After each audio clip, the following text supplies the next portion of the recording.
Hi everyone, I'm Tim, and this is Quote Me on That, a show where we turn inspiration into conversation. In this show, I talk to inspired and inspiring people in order to hear their stories and thoughts and share the inspiration. We're doing interviews in French, English, and Spanish. My guest today, who I'm very glad and honored to welcome, is Nicole Peña Comas. Nicole Peña Comas is an acclaimed cellist and music teacher from the Dominican Republic, currently based in Vienna in Austria. She is one of three sisters, all three involved in classical music. She grew up and started her musical education in Santo Domingo before moving to Europe, where she studied at the University of Music and Performing Arts of Vienna. In the last 15 years or so, Ms. Peña Comas has performed in the Dominican Republic as well as all over Europe as part of various musical formations. Her experience as a soloist includes performances with the Orquesta Sinfónica Nacional of the Dominican Republic, the Concentus 21 Orchestra in Austria, and the Juan Pablo Duarte Orchestra of the Conservatorio Nacional de Música in Santo Domingo. She is the recipient of several awards, including in 2007, the first prize at the Europees Muziekfestival voor de Jeugd here in Belgium.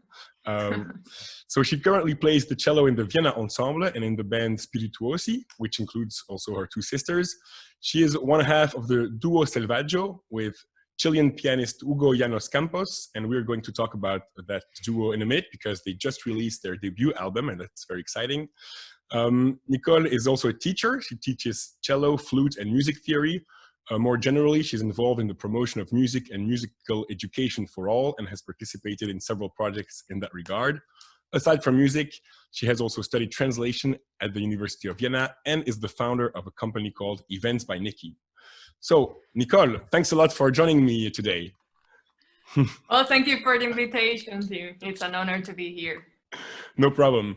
So let's dive right in and talk about the album. It came out on November 6th under the label ARS Producción, and it's your debut album. So the title is El Canto del Cisne Negro, the Song of the Black Swan. You have it there. Yes. Excellent, magnificent. It's a collection of works for cello and piano from Latin America. So please, what can you tell us about the album, about the works and about the collaboration? Well, in this occasion, we are both, as you mentioned, from Latin American. And since we live in Europe, we wanted to present especially a Latin American program. And for this time, we focus on two main sonatas from the Romantic period. And those are the main works of the CD from Manuel Ponce from Mexico and the sonata from Constantino Gaito from Argentina. Then we were almost getting to the limits of the CD, of the time limits, because then it's too much, over 70 minutes, 65 minutes. And then we decided, well, let's add some smaller pieces, but that also suits to these works that were in this period, but more modern. So we chose, for example, we have the excitement that there are two living artists. There is the Mexican Jose Elizondo, a big friend of mine. And I play there the version of Otoño in Buenos Aires, the Autumn in Buenos Aires, but the version for solo cello. And from the Chilean Luis Salle, we play one piece called Se Juntan Dos Palomitas, and that's an homage to Violeta Parra, the big singer in Chile. And also we added a Cuban composition, from a Cuban composer, Joaquin Nin, and it's a Seguida Española or Spanish suite, which is composed of 4 movements as well. Right. So the album is the work of a duo. You're playing the cello, and then Hugo Llanos Campos is the pianist. How did the two of you meet? How did you start working together? Can you tell us a little bit about that? Yes, actually, I met him last year in Vienna. He was early last year. He was playing with my sister, the flutist, Evelyn. And I remember I heard him playing such a difficult program and so great. He has such a great technique and musicality.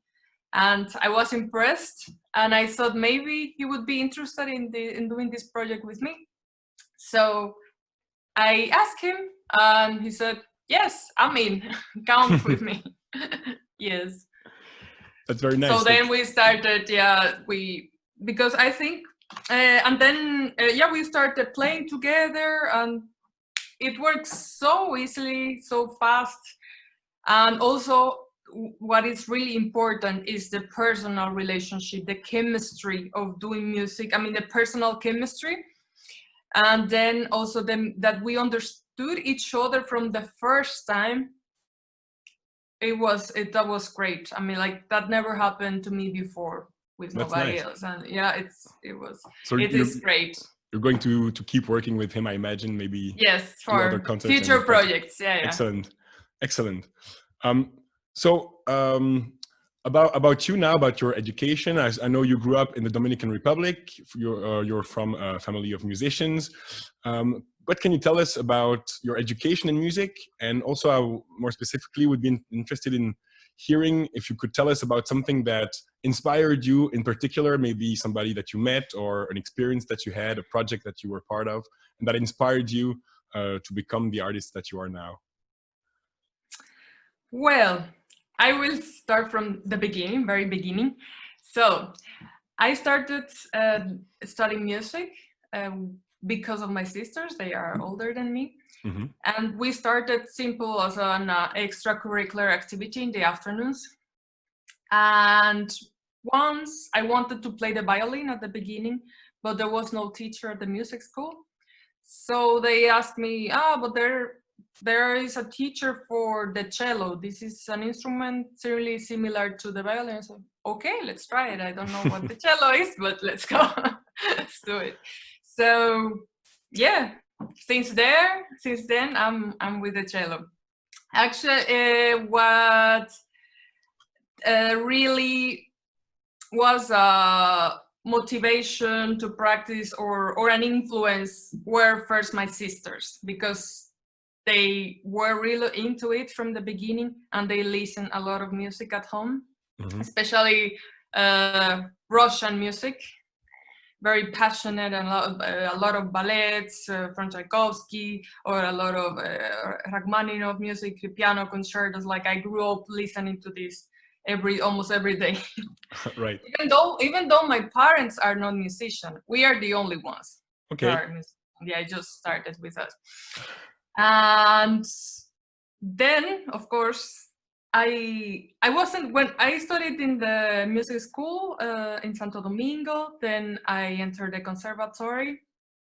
But actually, when I started there, I wasn't really conscious of what I was really doing. I mean, I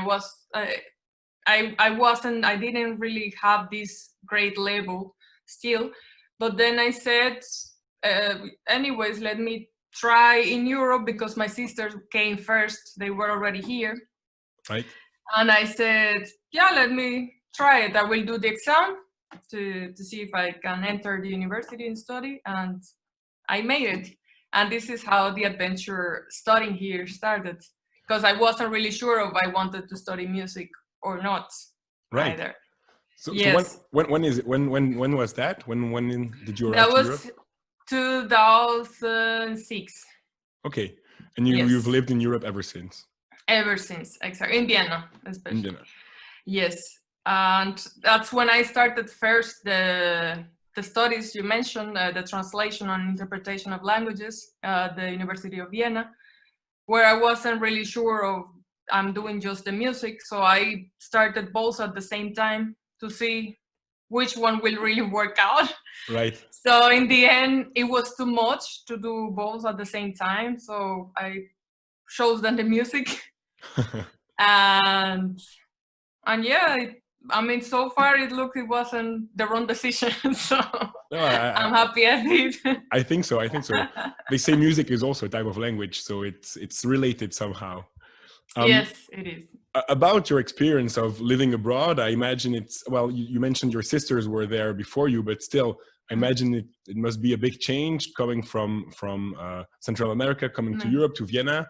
Also, the world of classical music is, I would imagine, very competitive, especially maybe in Vienna.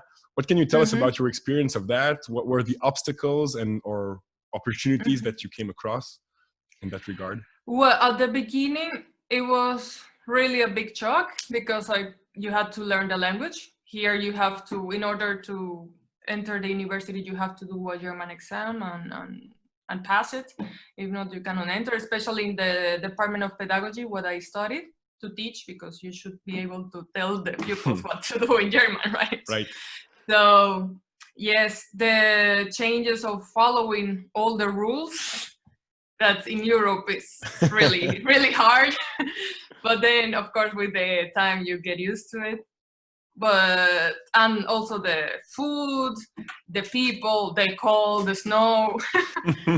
Yeah, snow was really hard at the beginning. But now it's okay. I think I'm used to it. Something I really appreciate from here is this quiet atmosphere here in Vienna. Sometimes it's too quiet, but like I really, when I go somewhere away when it's really loud, like for example in the Caribbean, in Dominican Republic, sometimes it's too loud, and I miss this from Vienna already, like to be calm and quiet without stress. Yes, you're already turning into an Austrian a little bit. Yeah, almost Austrian. Right.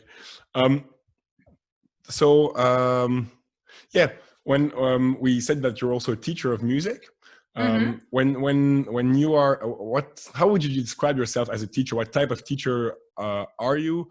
In what way do you try to inspire your students? What is your key message for them? Can you tell us a little bit about that? Yeah, teaching is one of my passions. And what I always tell my pupils, when they do something, of course, at the beginning, I have to show them how to do this so they get conscious about this. But I ask them straight away when they get more confidence, what do you think? What did you do? Are you conscious of what you did? Because I'm not the kind of teacher that wants to say always that's wrong or that's right or this is the way you should do it. I want to bring this consciousness already from the beginning to the pupil, so they become really independent, because this is how it's all about. Like I learned something and I give this knowledge to someone else, but I'm not all the time with them. So from the beginning I try to teach this, that they become really independent from the teacher, and also that they get really confident that what they are doing is good. Because many times, but I did this mistake, and then they come the doubts. Also, not only like playing an instrument, but in general life, So this is what I try also to teach, to become more self-confident and sure of what they are doing. Because everyone has a way to express something, because as you said before, music is a way of expression. And I think it's really one of the the most beautiful one, because through sounds, it's so noble, so sensible, and it's really honest. You cannot copy. You can't, like, for example, I tell you an easy example. Like, for example, if I have a Stradivarius or Jojo Ma or Jacqueline Dupré back then, or Rostropovich get the Stradivarius, it won't sound the same. Of course not. It's everything here in your hands and in your soul. Your sound is produced from in your soul through your fingers. It's really special. It's unique, yeah. Yeah. Right. That's beautifully said. What about your current project? So we talked about the duo that you're involved with. You're also in a band called Spirituosi. Yes. I think that's with your sisters. Can you tell us maybe a little bit about that? Yes, well, maybe to mention Spirituosi. So we are a sextet. As you mentioned, my two sisters, Natalie the singer, Evelyn the flutist, my husband Damien Lancel, a guitar player, Gonzalo Manrique, also another guitar from Peru. Also my husband is from France, and the double bass player also from Peru, Ruben Sanchez. So with Spirituosi, we try to do or focus more on folkloric music from whole Latin America, and we combine it with classical arrangements. That's what we try to do there. Or we try also classical music with Latin rhythms. Like we try, for example, one of the Caprice of Paganini, like with merengue rhythms or Latin rhythms, and that was really cool. It was Right. well received from the people. Yes. Yes, yes. What can you tell us about this combination of classical music, classical repertoire, and then the Latin American tradition? How do these combine, or what are they not too different to be combined, or what's your view on that? How do they encounter each other? Look, I think music is music. That's the first. I don't like this division that everyone wants to always establish. Of course, they are difficult genres, but music is music. It's a way of expression in ways, like from the singing, from rapping until classical music, where you have all these notes. I mean, that are really far away. It's for me the same. And for example, in the CD, I can say the example from Constantino Gaito. He used elements of the tango, for example, in this classical tradition way of composing. And that made it a bit unique also. And also in the sonata from Ponce, he uses a lot of folkloric elements from Mexico and included it with the traditional ways of composing in Europe, because both of them studied in Europe. Right. That's also a relation or experience that we share with them. Right. Yes, yes. You and the pianist, and then the composers, you mean? Yeah. And composers, exactly. Yes, yes. So now we talked about your current projects. Now, if you have to think into the further future, what are the things that you dream of, or like, you know, the projects that you wish to achieve? Not necessarily things that are ongoing already or that are coming soon, but what are your dreams for the farther future as a musician? Dreams. Well, the first one is to be able to go back to play concerts, live concerts. Right. Yeah, that Corona is over. That's the first dream. And well, there are some other CD projects that we have in mind. Also, would be great to have to have a professorship, you say in English, like where to teach officially, like in a university or in a conservatory, something like this, to achieve this, yeah. To get tenure, yeah. Yeah, like if I think, in a couple of years, no, absolutely. Yeah. Yeah, because now I'm teacher, but in music school, but of course I wish I can teach in higher education institutions. Yes, yes. I mean, not. It doesn't have to be in Austria, especially. It can be somewhere else. I'm open to other countries as well. Yes, I was going to ask actually about that. If you were going to stay in Vienna, but you already just because answered. we have been living long time in Vienna, and I mean it's for 14 years already, and yeah, I think I'm open to. I mean, it's now so far it's going well, everything, but I don't limit myself to stay here. Right. Like if I can go to France or to Belgium or Why not? Why not? Germany, yeah. Yes, you've been here as I mentioned. Yeah, you've won the prize. Yes, yes. Belgium is not so far from Austria, indeed. So if people want to know more about the album, where can they find information? What should they check out? You have a website, of course. Are there ways where we can buy or listen to the album? Well, you can get it in all digital platforms, and also in on the website of the label, arsproduccion.de, and the shop, or in my website, as you already mentioned. Perfect. So, Amazon. Yes. Perfect. Have you been happy with the launch so far? Have you been able to get some feedback already, despite the COVID situation? Of the CD, you mean? Yes. Thanks God, yeah.